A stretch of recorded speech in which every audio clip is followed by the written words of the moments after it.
Can I convene our second session? I thought, by the way, the first session was really inspiring. Wasn't the Dalai Lama look strong? I mean, he's going nowhere. He's going to be there for a long, long time, and the Chinese government should realize that. Well, this is a very special session. Nancy Pelosi said that really this needs to be a conversation, and we have Jim McGovern with us, and he said he can stay till 12:30, and really wants to have a discussion with us. This is the second meeting of the World Parliamentarians Convention on Tibet in the United States. This is the 8th meeting, but I remember when the first meeting was held in 1997, and it was attended by George Fernandez, who was Tibet's great friend in India. And I remember I saw George when he was here. We were friends. He's the one that made sure I met Lodi Gary. And it was a very important meeting. I might note that, it said things were very bad at the time. In fact, there was language in the statement that was adopted by the 1997 convention that really indicated the genocidal nature of what the Chinese were doing in terms of populating Tibet with Han Chinese and also sterilizing Tibetans. The resolution was very critical, and under international law, it really was saying that the Chinese regime was committing genocide against the people of Tibet.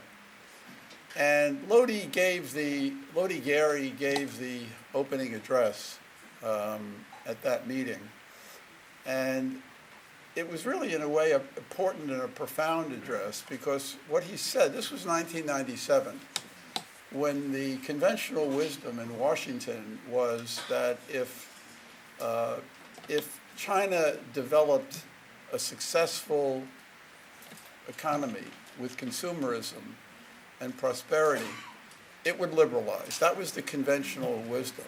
And that theory, Lodi said, had really been part of the U.S. agenda for 20 years, ever since Mao died in 1976, and it had not been successful.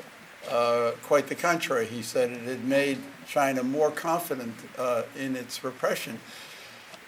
And if we look now, today, 20 years later, another 20 years later, 25 years later, on what has developed with China, I think this conventional wisdom is no longer the conventional wisdom. Quite the contrary. In fact, I think people realize that the United States, through encouraging the economic development of China, really helped create a monster, because it's now not just a problem for human rights, it's a problem for international security. I remember Lodi had said at that meeting that the theory was, and Lodi said, if winter comes, can spring be far behind? If winter is here, can spring? In other words, winter is the current situation, but it will lead to something better. But it's been quite the opposite, and of course on the human rights front, even more so. Lodi also said in that speech that he gave in 1997, he was quoting Elie Wiesel, the Nobel laureate, who said that neutrality always helps the oppressor, not the victim. And silence strengthens and encourages the tormentor, not the tormented. So solidarity actions, speaking out, like what we're doing now, are just extremely important. As I look into the audience, we're just really honored that we have Michael Van Walt, who is a part of this meeting, and I want to congratulate Michael for the work that he's done with his Tibet brief in really underlining the point that we should, and no public statements should ever say that we recognize that Tibet is part of China, because it's not. It's an unresolved international issue that has to be addressed. And I'm really very, very pleased, and Jim may want to talk about this, that in both the State Department's Human Rights Report now and also the Religious Freedom Report, language regarding recognition of Tibet as part of China has been removed. And we're also looking to see that language removed from the status of negotiations report that the State Department provides to Congress. It still has not been removed. They've changed the word recognition to views, but there's a lot more to be done on this front to really put the issue of the status of Tibet front and center. And as you know, the Chinese regime has said that it won't even talk to His Holiness about the status or any issues unless he first recognizes that Tibet has been part of China since antiquity, and that, of course, is a terrible lie. Nancy Pelosi, I think it was Richard who said that she is the engine that makes everything happen. Well, the person driving that car is with us today, Jim McGovern. He is the one who has really been making everything happen with, especially now on the reciprocal access to Tibet issue, which is the more recent bill after the Tibet Policy Support Act. The hope now is that other parliaments will adopt such legislation. We really want to talk about that during this meeting, if that can happen. I might note that Senator Leahy put a rider into the report language of the Senate appropriations that funds appropriated by the United States should not be used to produce or disseminate documents, maps, or other materials that recognize or identify Tibet as part of the PRC until the Secretary of State reports to the appropriate congressional committees that the government of the PRC has reached a final negotiated agreement on Tibet with the Dalai Lama or his representatives, or with democratically elected leaders of the Tibetan people. So our Congress is beginning to raise this issue in a much more specific way. I know that Jim is going to talk about that, but I just want to say that in having Jim McGovern with us this morning, we really have a person who on this side of the struggle, in other words, the struggle of providing support from the United States, from the outside, has been a hero of this struggle. He obviously speaks on many, many issues of human rights. He's co-chair of the Tom Lantos Human Rights Commission, but no issue is more important to Jim than Tibet, and we're delighted to have him with us this morning. Jim.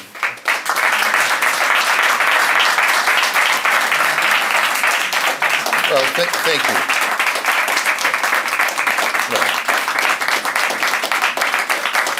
Well, first of all, let me thank my good friend Carl for his generous introduction. I can hardly wait to hear what I'm going to say after that build-up. But he's like the Obi-Wan Kenobi of human rights. And we've worked for many years on a number of issues, and I have the highest respect for him. And Sikang Pempa Sering, it's great to be with you again. Thank you for your leadership.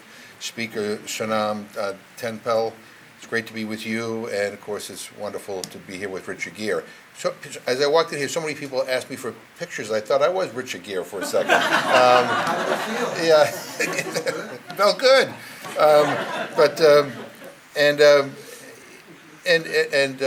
I've got a lot of friends here. Thorndup Sering from my district in Massachusetts, but a lot of friends who I've met with over the years, parliamentarians who have come to Washington and talked about the issue of Tibet over many years. It's great to be with all of you in person. Not that you don't look fabulous on Zoom, but it's nice to be in person because I think you can have more meaningful conversations. And I think this is the appropriate time to be having a conversation on Tibet. This is a consequential moment, I believe. And we have, in the last few years, done a lot in the United States Congress. Carl was very kind enough to say that, thank me for my efforts, but, the stars kind of aligned. I mean, we had a Speaker of the House who you just heard from who actually cares about this issue. We have organizations like ICT that are lobbying and building support amongst the grassroots on the Tibet issue. You have a bipartisan consensus here in Congress, Democrats, Republicans, all believing that we ought to be on the same side when it comes to Tibet. And you have a demand for action, which creates impatience, which results in legislation and policy. I think I fall into the category of just being impatient. I care deeply about human rights. I believe that, I speak for my government, I believe the United States stands for anything. We need to stand out loud and foursquare for human rights. I dislike very much bullies, and I think China is a bully when it comes to Tibetans, as well as with Uyghurs and those in Hong Kong. I go on and on and on. But I don't have patience to sit on the sidelines when people are suffering.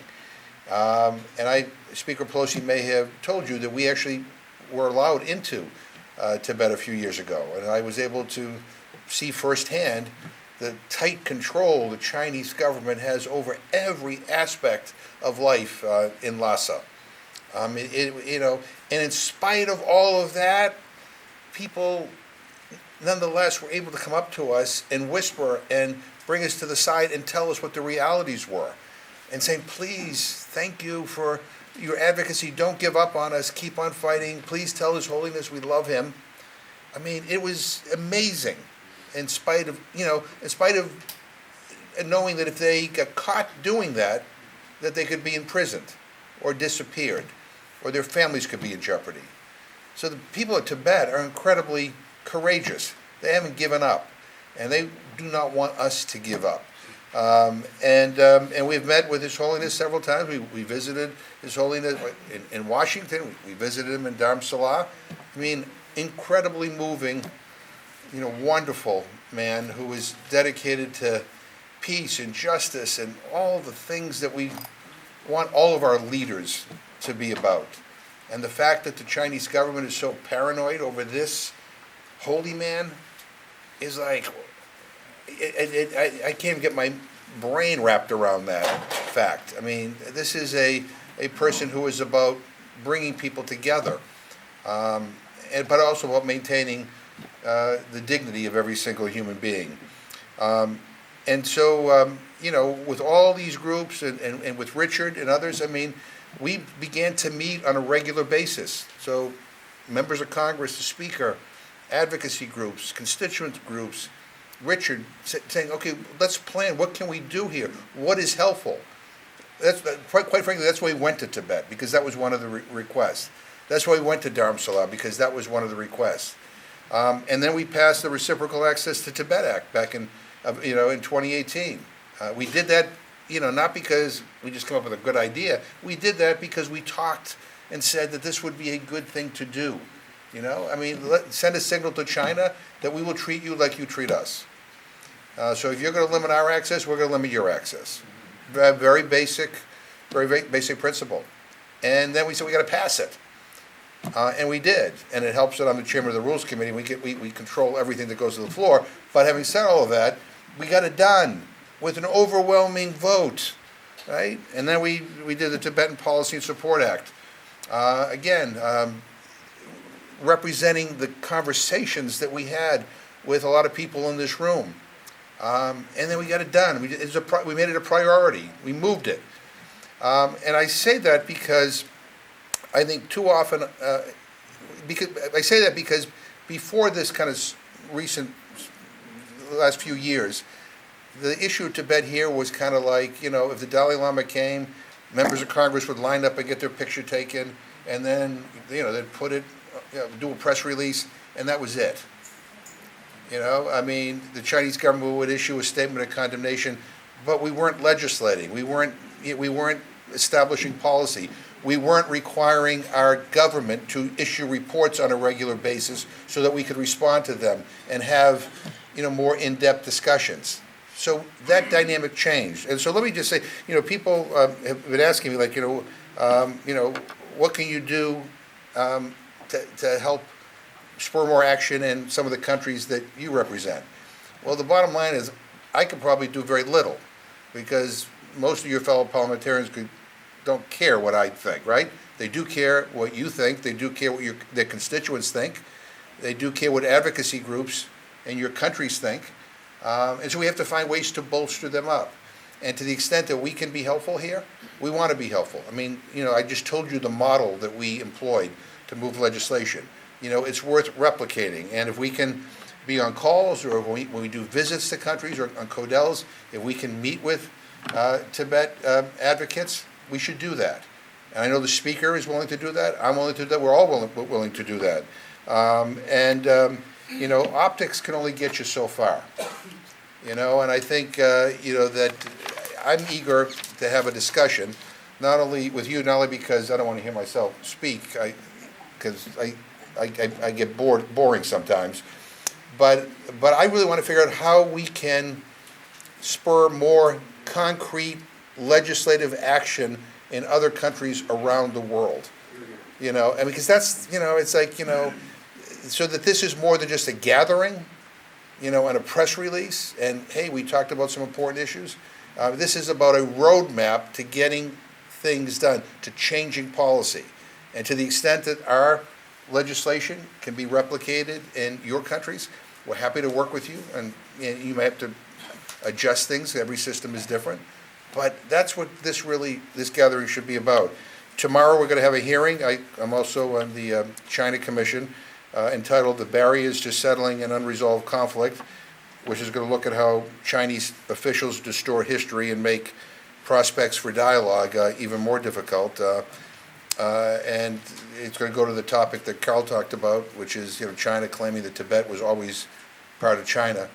But my hope is that we're doing this because of pressure, because of meetings, right? And that will result in legislation, which we hopefully will announce tomorrow. Again, and so concrete action. So more than just a statement, more than just a hearing, but legislation to change policy. And that's what we need to do.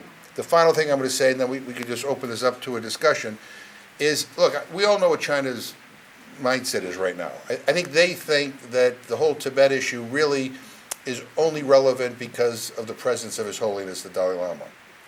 And I think they just figure that at some point, you know what, we'll wait you out, and then you will go on to another topic. They also understand that the attention span, not just in this country, but all over the world, is very short. A different issue is the flavor of the month, every month. And so, again, as I said before, one of the ways around that is in the legislation that you move forward should be requirements that your government report on certain things so that we can keep on having these discussions. And so I want to make sure that, that Tibet is not just the flavor of the month, that it is something that we stick with, until China decides to change its policy. And if China doesn't like what we're doing, you know what? One thing they could do right now is re-engage the Tibetans in a formal dialogue. I mean, that would be a very positive step. But until they do, we have to be committed, and we have to be, dedicated in our efforts, and we have to be coordinated. And so I look forward to working with all of you. But Carl, how do you tell me how we want to?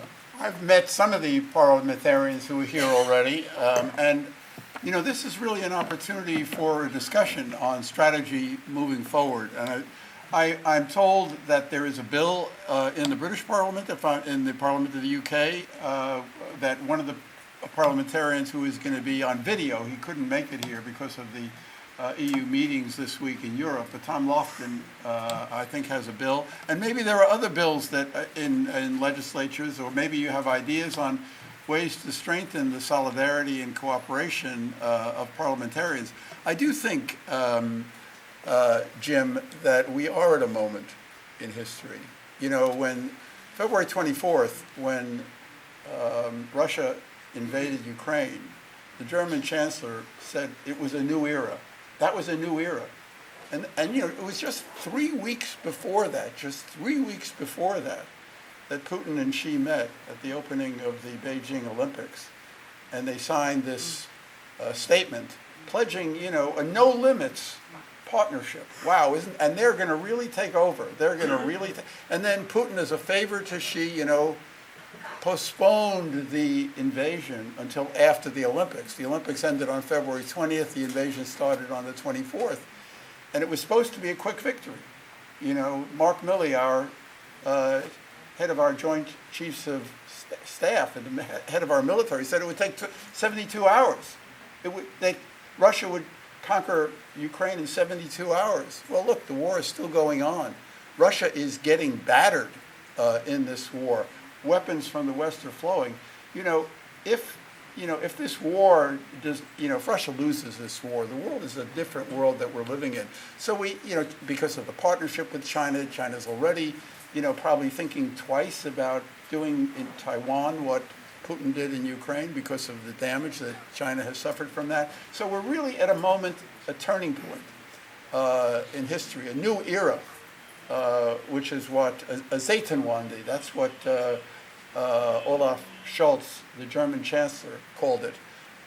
Ironically, by the way, in that joint statement of Xi and Putin, they said it was a new era of global transformation, but it's a different kind of a new era. And it's not an era, in my view, that if Ukraine can prevail in this war, it will not be an era that favors totalitarianism. It's an era that could actually open up a new way for democracy. So we have to think about that. And I just want to put that on the table. Maybe one last point, and then you can either respond to something that I've said, and then we'll open it up to questions. But the one thing that has not been mentioned is the U.S. now has a special envoy for Tibet, Uzra. She has been to Dharamsala. We now have somebody in the administration that's going to press this. So that makes it all the more important, I think, to develop a concrete agenda for things that we want to accomplish. So Jim, if you want to say anything now after what I've said, or if we just open it up, go ahead. Well, I agree with him. I would just say, and we have a great special envoy, but even special envoys need to be pushed, right? And I think we need to, so I'm not sure, every country is very different here, but we need to make sure that we are demanding results. Because for the longest time, we had people who were people on Tibet under Democratic and Republican administrations who would all talk the talk, right? But when it came to walking the walk, there was not a lot of there. That's why Congress ended up moving legislatively, because we needed to kind of push them. Because oftentimes in administrations, even really good administrations and countries all over the world, once you get in, you don't want to make any waves. We want to keep things calm and under control, and let's not push too hard. I think all of us have that obligation to help push them to do better, and I think we've been able to have some success. And our new coordinator, we've had a number of conversations with, and we're looking forward to that. The final thing, and then we open this up. We're not doing enough. All right, when all is said, we're not doing enough, and we need to think out of the box. And we need to think of fresh approaches here as well to kind of make our points and to change policy. And, those are the discussions we have here all the time. What more can we do? Because it's not enough. It'll be enough when China goes back to the negotiating table. It'll be enough when we start seeing some improvement in human rights. But until then, we're just not doing enough. So for all the great things that I think we've been able to accomplish here, it's still not enough, and that's why we're doing this hearing tomorrow, and there'll be further legislation. But I'd like to hear, yeah, go ahead. Please. Arif Arani, from Member of Parliament from Canada. I'm joined by many other Canadians here, and the chair of the Parliamentary Friends of Tibet group. Thank you, Jim, for what you've been doing. Thank you, Carl, for managing everything that's been going on. If we were to say, sort of in terms of taking legislative steps, there have been steps that are taken that are sometimes just symbolic, and there's steps that are taken that are much more concrete. So symbolic, or sometimes sort of recognizing Tibetan presence, Tibetan culture, etc. Those are useful unto themselves. But in terms of sort of legislative steps, one thing that we've done, which has been done in the United States and was spearheaded by Bill Browder, is Magnitsky sanctions. Right. we've got Magnitsky legislation in I'm Canada. the author of that, by the way, yeah. Thank you. Author of many others. Yeah. But in terms of my Uyghur sort of colleagues that are here, we've used those recently in the last year vis-a-vis China on the Uyghur front. Would you suggest that it's better to use the tools that you already have, or if we're going to take an additional legislative step, are there sort of low-hanging fruit that you would identify? Because I'm also cognizant of the sort of economic disparities that are in the room, cognizant of what Speaker Pelosi said, but Canada, the United States taking on China is one thing, smaller nations taking on China it's different economically, especially coming out of COVID. So given those realities, do you have any suggestions in terms of low-hanging legislative fruit? Is it through regulations that we already have in place like Canada, or are there new steps you would take? Well, I think it's both, right? I mean, if you have tools like the Magnitsky law, you ought to use it, right? And we ought to start figuring out who's responsible for these policies, other than Xi. I mean, because where it might be effective, because a lot of these well-connected Chinese diplomats who are directly engaged in Tibetan policy, come and go to Canada, the United States, and their kids come here, they go to Disney World, they travel all around the world, they enjoy lots and lots of nice perks, right? When you start taking those away, then they start agitating, and they realize that there's a consequence to this, because for the longest time, the only consequence on Tibet stuff was we're going to issue a statement saying we don't like what you're doing. And they can issue a statement back saying mind your own business. But there was no consequence. Now there's beginning to be a consequence, and that is important. Look, I don't enjoy, none of us, we all would like a better relationship with China, and we would like China to respect human rights more, and we would like, none of us want this, right? But there has to be a consequence to bad behavior. I mean, we have the Reciprocal Access to Tibet Act. I don't know about all of you, but if I go to, I don't even think that it would let me into China anymore, but if I was able to get into China, I don't think they would allow me to fly to Lhasa again. So, you're all right, well then, if you're going to limit my travel as a diplomat, if you're going to limit the ability of the New York Times or the Boston Globe to travel there, well then why should we give you unlimited access to whatever you want here? I mean, so there's an area, in the Tibetan Policy and Support Act. I mean, we focus a little bit more on this issue of reincarnation, because China's now talking about when His Holiness dies, they will pick. Well, this is crazy, right? I think they just do it. No one's going to say anything. Well, we have to make it clear that that there'll be sanctions that will accompany that if you go that route. That there's a consequence. And so there's another area. Also, to bring in other groups, the environment is a huge issue, right? There's common ground in which we might be able to find, legislative action acknowledging that and China's destruction of these very precious parts of the world. So, yeah, there's more, but use what you got, and then you can build on it. And again, we're happy to share with you the legislation that we passed. You may all be familiar with it, but there are additional things, and we just keep on adding to it until there is a change. All we're asking for is a change. If they come back and say, Pepper, we want to sit down and have formal negotiation, then we can regroup and say, okay, what do we do now, right? But they're not even doing that, so we're not doing enough. Please, yes. I'm Janet Rice. I'm a senator from Australia, and wanted to thank you for particularly the work that you've done on a cross-party basis here in the US, which I think is incredibly impressive. We have just recently passed Magnitsky legislation in Australia, which had cross-party support, so which is a really good thing. Certainly, I've been talking with the Tibetan community in Australia and the Australian Tibet Council, and they're very keen on us looking at reciprocal access legislation like yours. I'm interested in knowing how up until now it's been used here in the US. So have there been people that haven't been allowed to come into the US because people haven't been able to get into Tibet? And and how that also fits with the idea of maintaining engagement with China.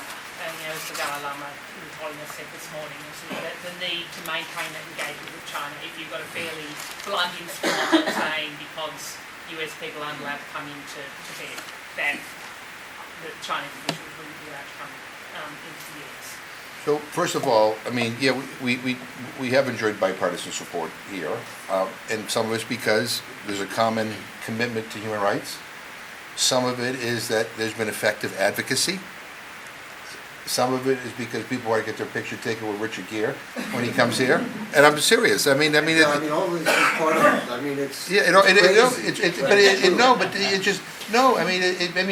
are, I mean, it's, and so, I mean, and it's really remarkable because given the polarization in this country, sometimes Democrats and Republicans can't even agree on coffee.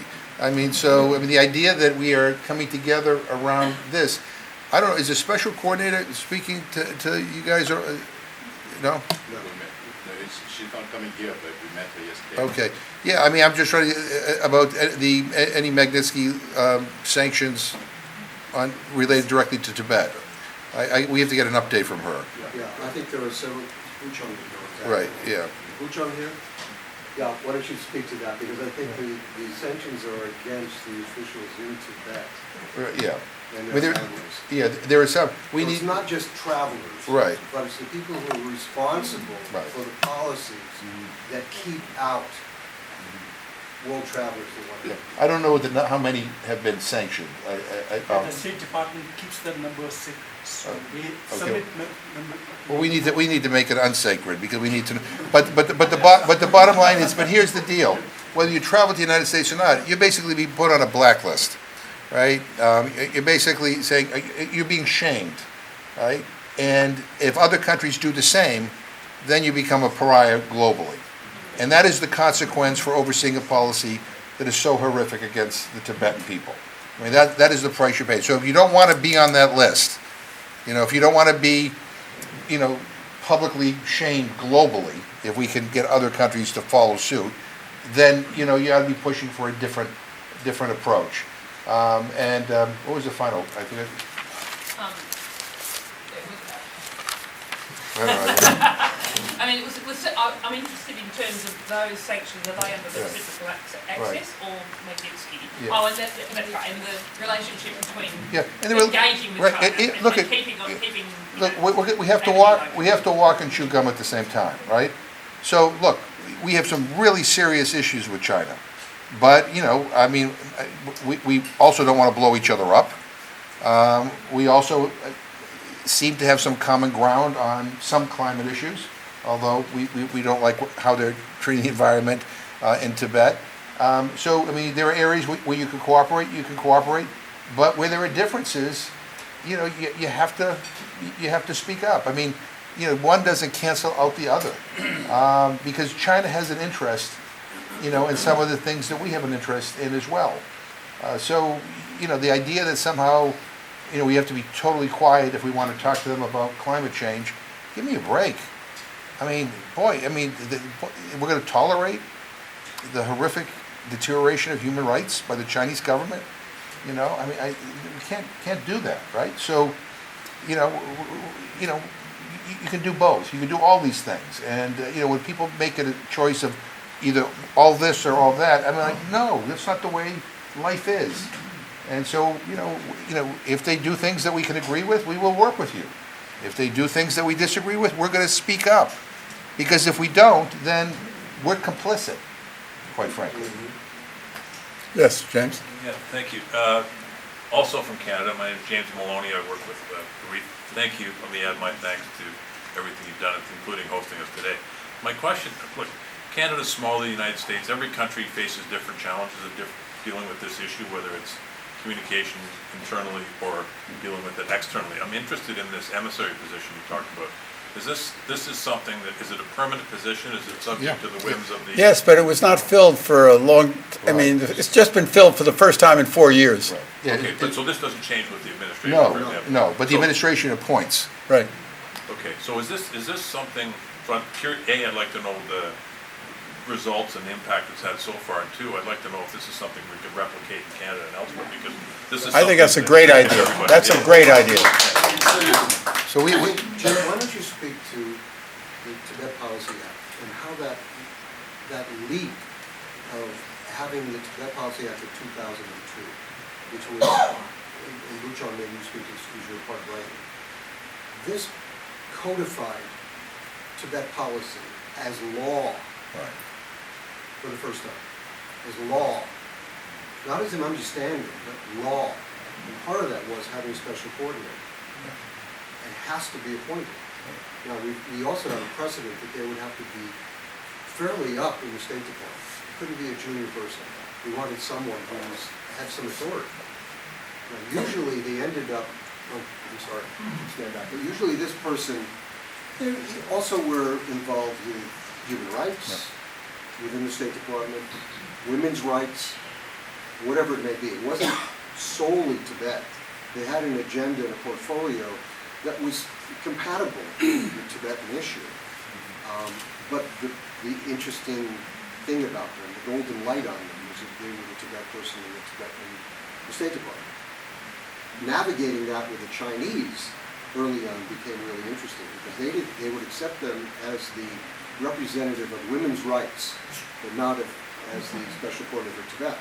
And it was always, because of law, they were introduced as a special coordinator for Tibet in every meeting. So it was a huge precedent making these things we're talking about law. So I think it would be helpful to everyone to look at the Tibet Policy Act of 2002. It took us decades to get there of bipartisan support. It's the only way you can do something like that. And I just say, the great thing about a special coordinator is that it focuses more attention on this issue, but it's also somebody on the inside who's saying to our Secretary of State and to others, you know, what about Tibet? What about Tibet? You know, this is happening in Tibet. And so, the other thing is that a series of reports are required. And again, as I said, you know, we're all, every day there's something new, right? But when these reports are issued, it is an excuse to go back and look at and talk about Tibet again, you know, and to be able to do, you know, to have a discussion and to figure out, do we need to do something else? Oh yeah, I remember, I got to do more in Tibet, right? So, you know, the special coordinator plus the reporting requirements, I think are really helpful. And we're happy to share with you.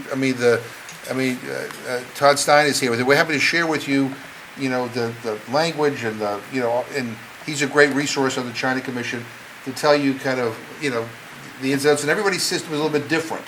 So, you know, you might have to make some adjustments, but it has been very, very effective. I just think that there are a lot of specific issues now, and if your parliaments could pass resolutions on these, the issue of the status issue that I mentioned, I mean, I bet that your countries recognize Tibet as part of China. What if the parliament passed a resolution saying that this is an international issue, there need to be negotiations, this is an unresolved issue. There's the issue of succession, where China is threatening to interfere here. There's the issue of the environment. There's the issue of human rights. If your parliaments could adopt statements on these things, and then possibly even, it may work differently, but, you know, to pass bills on these things, it could have an enormous impact, and this could be part of a kind of a cooperative effort. I saw a hand back there, yes. Hi, Andrew, I represent the Interparliamentary Alliance in China. It's a network of 200 parliamentarians working across 25 countries in Asia, Europe, North America, and Africa. Two questions for you. One is, we saw the implementation of the Uyghur Forced Labor Prevention Act yesterday. Will we see similar congressional efforts to investigate claims of coercive and forced labor in the respective region? And secondly, we have a network of these parliamentarians who are working to uphold human rights in China through legislative initiatives, not just raising awareness. I'd be delighted if you would consider presenting to that group your work and sharing with them the legislative initiatives that you've done. Interparliamentary Alliance on China. Yeah. I mean, we're happy to engage any way that is constructive. And I'm just going to be very honest with you. But But I'm not interested in meetings for the sake of meetings, right? I mean, I don't think you are either. I mean, we gotta figure out, like, how, we're gonna come together, we're gonna work together. What are we doing together here? How are we changing policy? And, so, I mean, we're happy to, again, before I leave, we should make sure we exchange cards with Todd to follow up to figure out how we can coordinate. But by the way, I'm really happy that the administration issued the regulations on the Uyghur Forced Labor Prevention Act, because I think that's a significant forward step in human rights. And we had a lot of opposition from some in the business community, but now they are realizing that they're going to have to change their ways. But the other thing too is sometimes you get pushback even on Tibet from some in the business community, and I know how, again, China's a bully. We had a hearing on the Olympics, and we had all the major sponsors of the corporate sponsors of the Olympics there, and I couldn't even get them to say that they're concerned about the human rights situation in China. I mean, I couldn't even get them to say that. I'm worried. I think maybe one kind of came close to it, right? But I mean, so it's China's got a lot of levers that they're using to discourage parliaments from doing anything, and so I appreciate that. But I mean, I think even more reason to push back. Yes. Yeah. Go ahead. My name is Hans Martin Skuja, ex-deputy WPCT council, also advisor for MPs Latvia. I'm here also as member of Parliament. Decided the last meeting. Last meeting was in Riga, yes. Yeah. Great. You mentioned about people abroad, US, don't care what politicians in US talking or thinking. Yes, that's true. But small countries like Latvia, Lithuania, Estonia, for sure, and I know that from my 100 years experience for Tibet support. I look younger, don't worry. But politicians, they really hear and listen what higher European Union politicians are talking, thinking, and of course, when US talking, Latvia, Lithuania, and Estonia, they are listening. So help me to help us to help Tibet and come more often as officials to Baltic states with different statements or even talk about Tibet issue. Because Latvian people will hear and will see more Tibet agenda if more people, politicians will come from abroad, especially from the US, when Latvian politicians or Baltic politicians will talk about it. So, and Magnitsky Act, like example in Latvia, as I understand, we have no law, but we have sanction list. But if I'm right, there is 0 Chinese officials. Of course, because our neighbor, we have huge list of Russians, that's for sure. But I think, and I'm sure, if you will push more, the Baltic governments or Latvian government will bring the Magnitsky Act like serious law.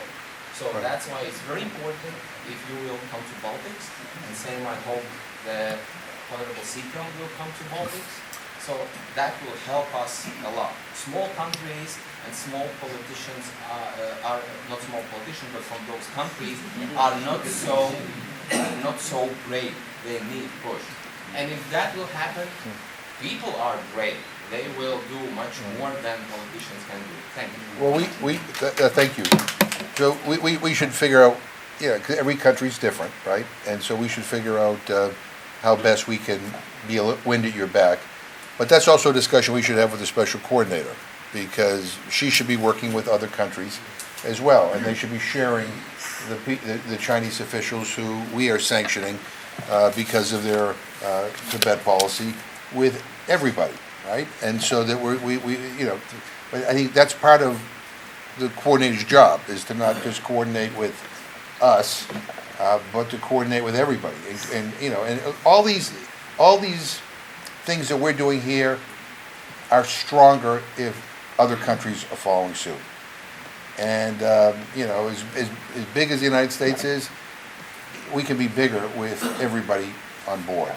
And so let's figure out specifically, you know, and I'll talk to our special coordinator too about what you just said, because I do think, I mean, she should be on the phone with countries all around the world, allies all around the world, saying, we need you to do this, this is important. Well, the Baltic states are really on the front lines. I mean, just curious, has Latvia suffered any backlash from China because of the work you've done in hosting the last meeting? They try to bite, and different funny stories I have, I will can tell later, who have interest.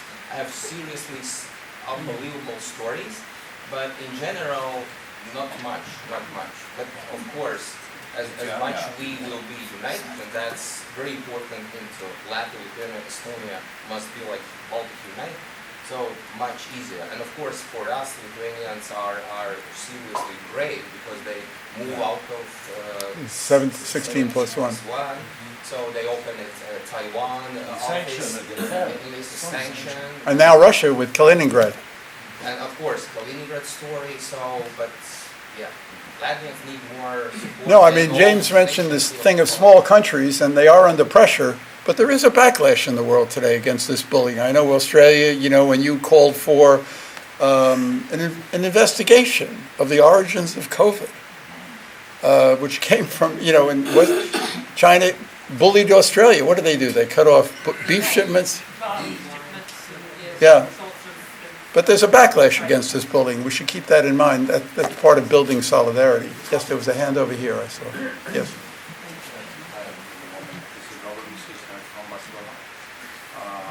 But it's not a question, it's just a reflection,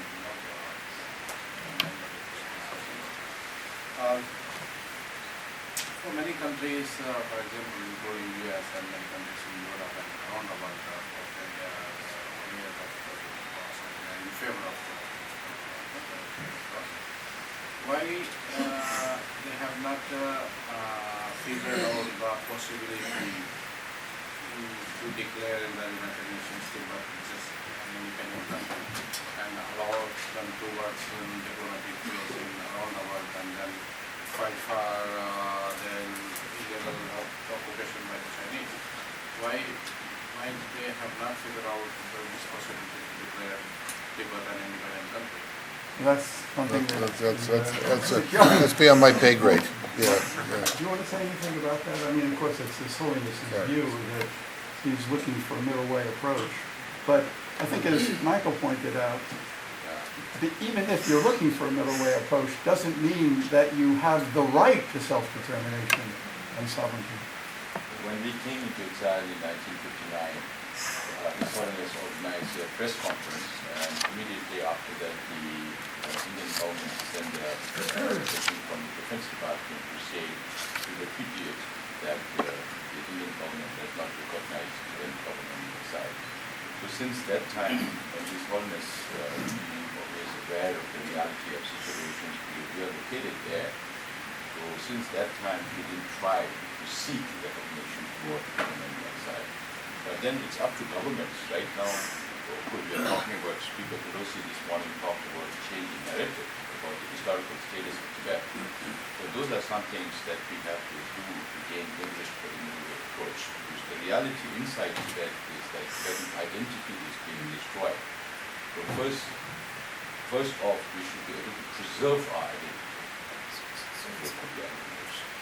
But it's up to governments to also decide whether they want to take this on or not.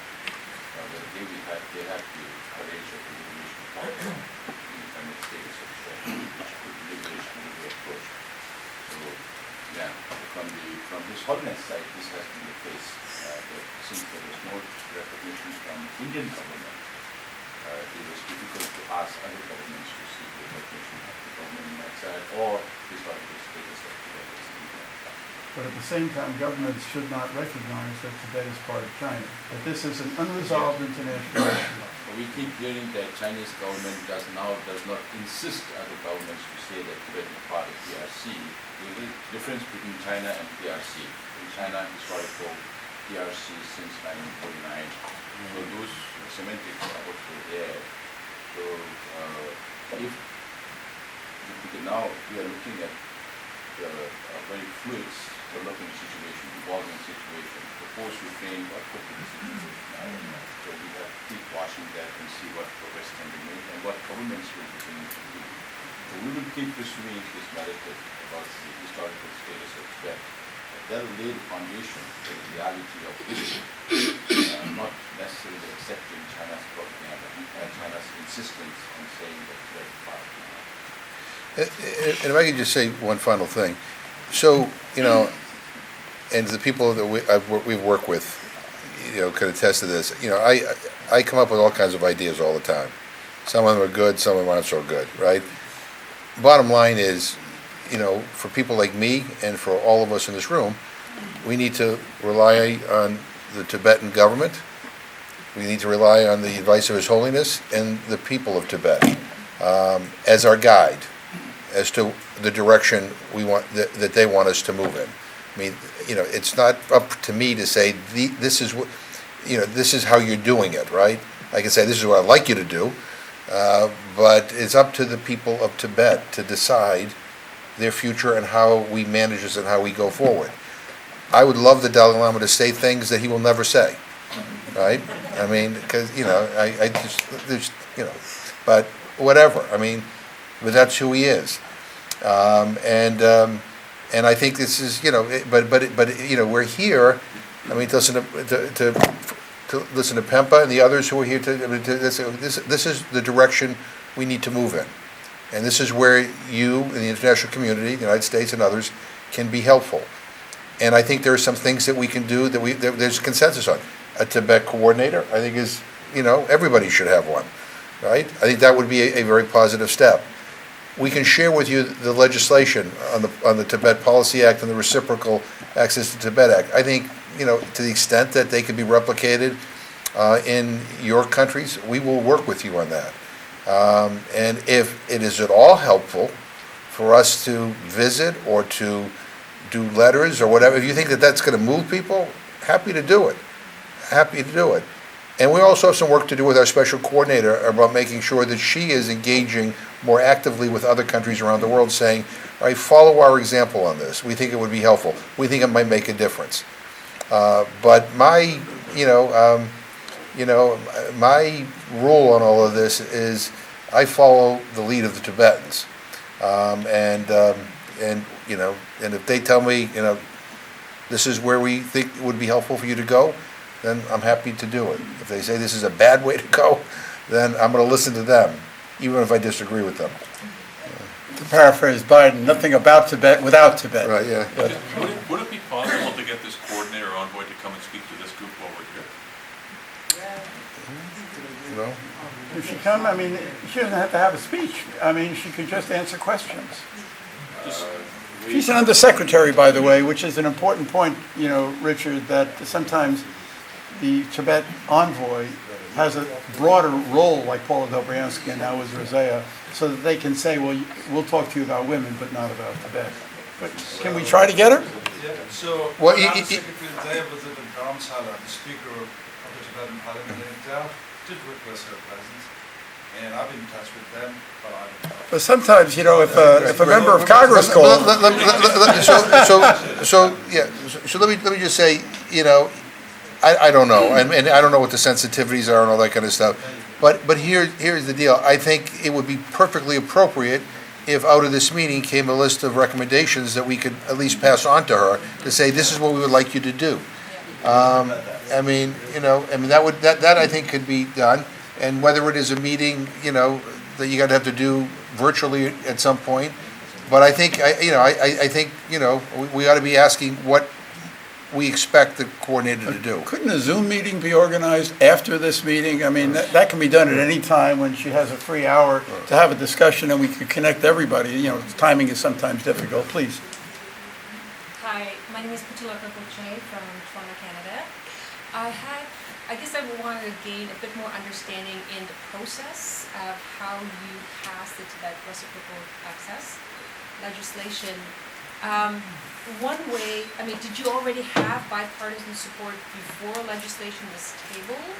Or did you table the legislation and then try to rally support around it? Because I can see advantages to both, both ways.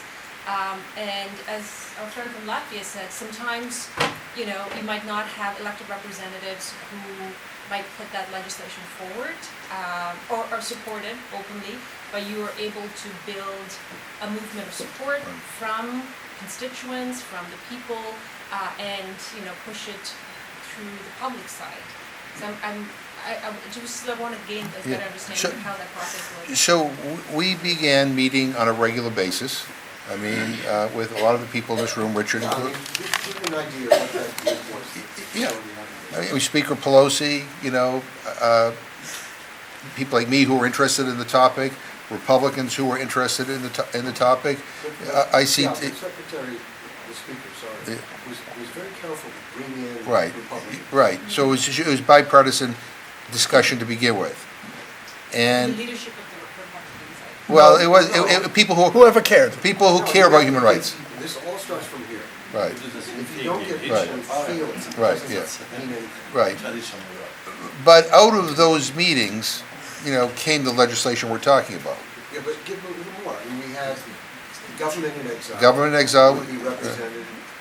ICT was Right. very involved with putting that stuff together and orchestrating what we was doing. Jim was super involved, plus his staff Right. was super involved. Pelosi's staff, very involved. I mean, the reality is the staff level Right. is where ICT is doing most of the Right. work. I mean, Talking. yeah. Todd used to work for us at ICT, and he's been going around working with these very engaged congresspersons. So it's a community that was established, people who know what they're talking about, and really feel it. And we found the right group. Now, on top of that, we had a speaker Right. who could make things happen. And as soon as we were having meetings in the speaker's private chambers, that became a very special thing and had its own power, which was motivating moving forward. And she would organize regular strategy Right, meetings, yeah. bringing 15 to 20 members together. Right, And it yeah. was before she was speaker, Right. but obviously after she was speaker, and she continued even more so. Yeah, it was completely Yeah. bipartisan. But the other thing that I think is important, and this is where I think, where you could all play a role, is that, there has to be a sense of urgency, and That's what he I have no patience at all, right? I want to just, This is a reality. Yeah. We got to a certain level, and we were all kind of like, whoa, we were tired, we tried so many things. My big thing was I wanted all of you in your parliaments and congresses to be involved. I said, that's the only way we can move in the future. And we all felt exhausted and kind of stuck. He came in like a fire engine going,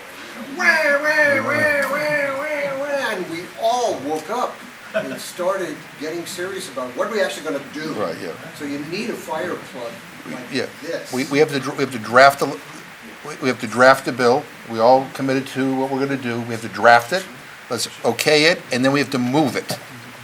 Because drafting bills and introducing bills and having them sit there and go nowhere, that happens every day here.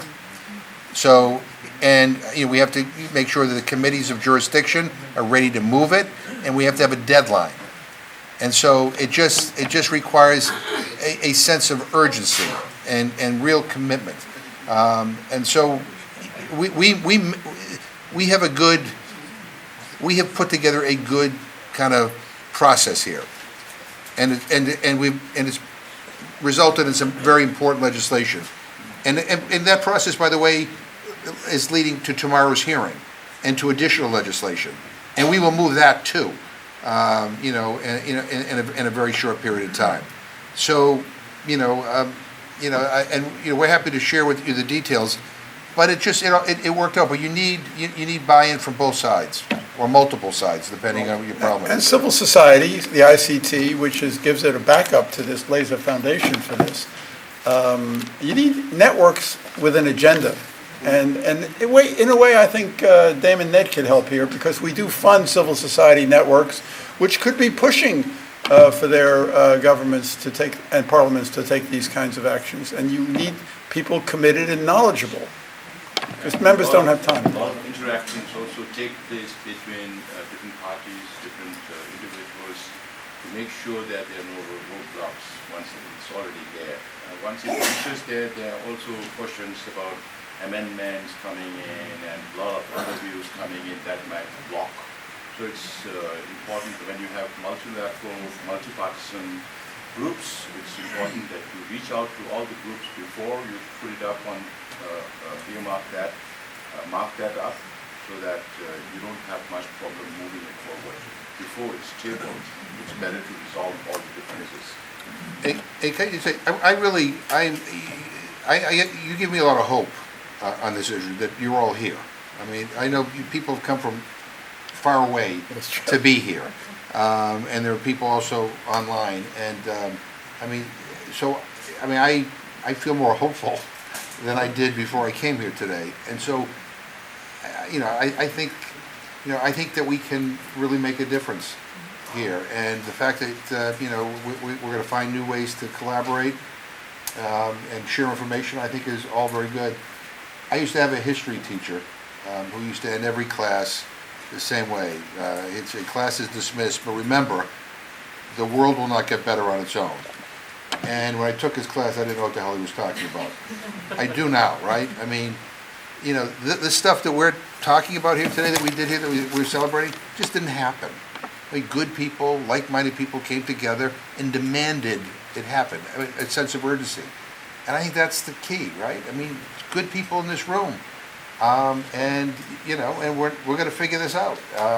And I expect, not only additional legislation in the United States Congress to become law in the next few months, but we look forward to working with you to make sure that legislation can advance in your parliament. So thank you so much for having me.